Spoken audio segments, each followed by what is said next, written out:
I'm Richard Gage with Architects and Engineers for 9/11 Truth. We're here in Sydney with Mr Utzon, son of the great Mr Utzon, who designed the Sydney Opera House. Jan, 1 year ago, saw fit to sign our petition after being introduced to the Architects and Engineers for 9/11 Truth and the need for a new investigation into the destruction of the 3 World Trade Center high-rise towers. We are so great to be able to meet you, Jan.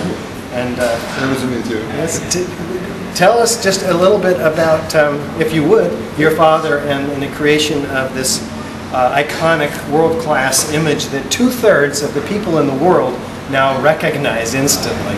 Oh, well, it was a competition in '57, and which he was so lucky to win, because it takes a lot of luck, a lot of different things to happen at the same time to do that, and also that the country at the time allowed such a construction to go ahead was unheard of.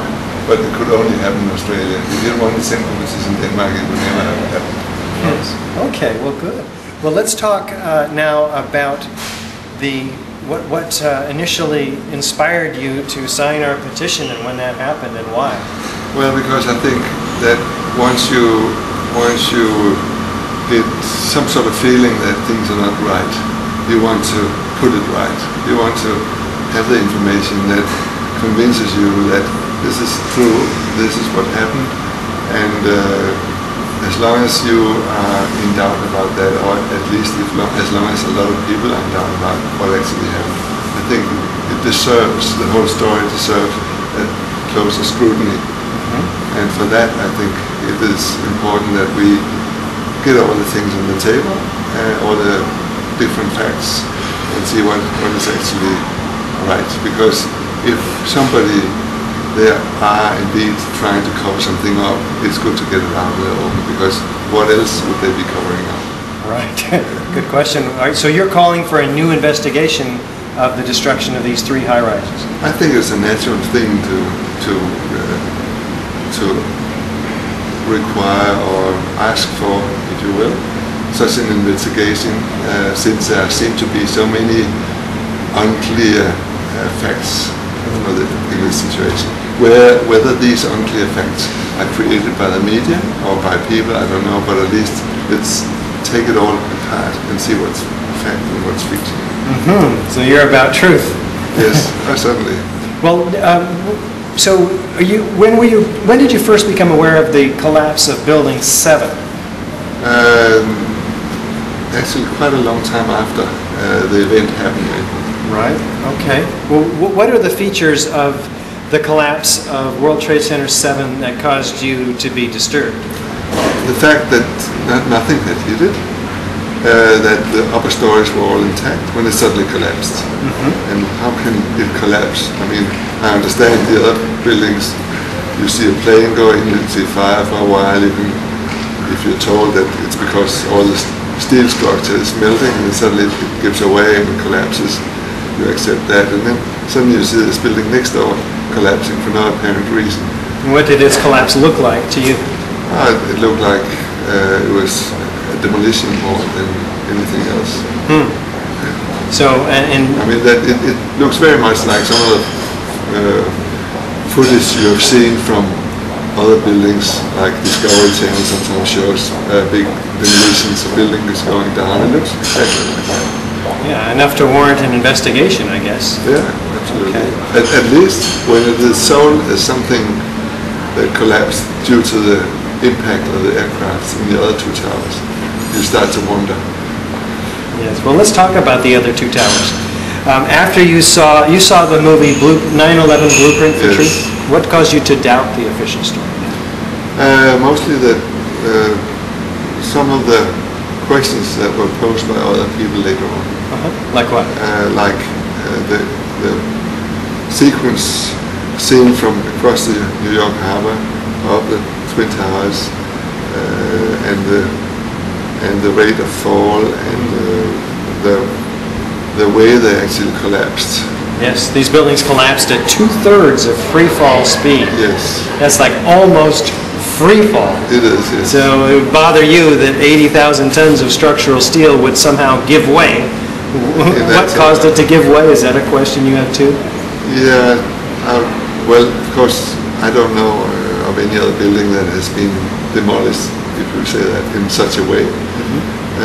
But I would expect maybe it would be tilting, or it would be doing all sorts of things. Falling organically through the path of least resistance or something like instead that. of straight down through the 80,000 tons. Then, of course, it's such a huge mass that sits on top, so it's not going to shift its trajectory very much.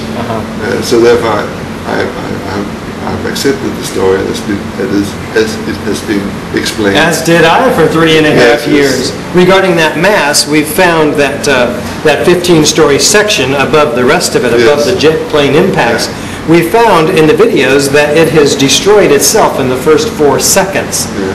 Telescoping in on itself before there's any movement downward, such that in all of the videos and photos, there's no pile driver driving the rest of the building down. It's tearing itself apart. Because you would think that if you, of course, I don't know the degree of security that the structure has inherent, whether it's dimensioned to take 3 times the load, or 4 or 5 times the load it's supposed to take. But of course, if you took 3 or 4 stories out of the building in one go, and the whole lot fell on top of that, like one big lump, that's one situation. But if it crumbles slowly, it's a different situation. And it's amazing that it can happen that way. But what struck me most was, of course, Building 7 when that collapsed. Because why did this happen? Because that must have been taken out from below. And whether the shock wave of the 2 towers had gone up, but then some other buildings would have collapsed as well. Right, and that wasn't their explanation. They cite normal office fires, not even debris impacts from the north tower. And you saw nothing in the elevations from the outside. Something collapsed. Yes, there's no deformations in the exterior perimeter. And that was a perimeter moment-resisting frame. I mean, that was a very rigid structure on the perimeter. So one would have expected it to maintain its integrity. All of this has only cost me, I'm not saying it's not true in that sense, but I'm saying I'm concerned with the story, and I would love to hear some very good explanations on why this is so. Okay, so are you willing to talk to your colleagues in the architecture and engineering fields about your signing our petition and inviting them to take a look? Certainly, yeah. I'd love to discuss this in a wider forum. If you don't want to talk about what might be true or what might be false, then you might as well go into the closet and forget about it. Did you hear that? I agree with you 100%. Well, it's just been awesome to talk to you. Thank you so much. You're welcome. Good luck with your tour around Australia and New Zealand. Yes, thank you. We're on a tour. We're going to be going to Brisbane, Melbourne, and also Auckland and in New Zealand and Japan. 7 stops in Japan. And it turns out that Jan has met Yukihisa Fujita from Japan, and we're very excited to be able to follow in Jan's footsteps and meet Yukihisa Fujita, the key senator in Japan as well. So bye from the Sydney Opera House.